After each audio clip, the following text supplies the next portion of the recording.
मे 1 ठारू OnePlus रो सबु product बिक्री बंद करने को ओरा चेतावनी देछि।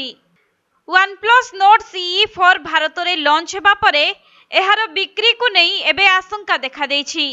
काहेकि ना OnePlus कंपनी एवं मोबाइल रिटेलर्स मानक मध्यरे विवाद उपजिबारु एबे रिटेलर्स माने OnePlus Nord CE 4 फोन बिक्री करने को अमंग हेउछंती। केवल सेतिकी नुहे बरं दक्षिण भारत में OnePlus को जोरदार विरोध करा जायछि। आउ मे 1 तारिख ठारू कंपनी रो कोनोसी प्रोडक्ट बिक्री करा जिवो नाही बोली दक्षिण भारतीय संगठित खुचुरा संघ ओरा मना करि दैछि। तेबे व्यवसायी बारंबार दाबी करिबा सत्वे कंपनी दाबी पूरण करिबा दिगरे कोनोसी पदक्षेप न नेबारु एभली पदक्षेप नेबाकू पडुछि बोली मोबाइल रिटेलर्स माने कहिसंती।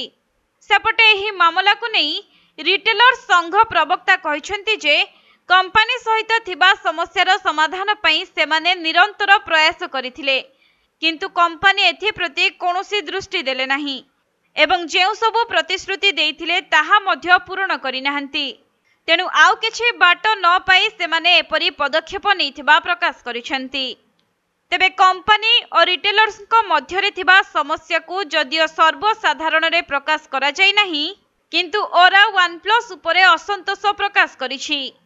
आउ एही मनांतरर मुख्य उद्देश्य हेउछि लाभ।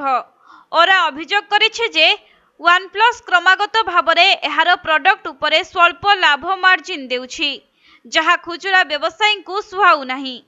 विशेष करी ऑपरेटिंग एवं आर्थिक खर्च को दृष्टि रे रखी OnePlus मार्जिन आदौ ठीक लागु नाही बोली रिटेलर संघ ओरा कहिछि। एथि सहित समस्या समाधान रो विलंब सर्विसिंग समस्या जगु ग्राहक माने मध्य कंपनी उपरे असंतोष प्रकाश करुछंती। फलरे एहा खुचुरा व्यवसायी उपरे चाप पकाउछि बोली ओरा प्रकाश करिछि। सेपटे जदि एही विवाद आगकू बढ़े ताहाले भारत रे कंपनी रो व्यवसाय तळकू खसिबा सांगकू ग्राहक माने मध्य सर्विस रे समस्यार सम्मुखीन होई पारंती।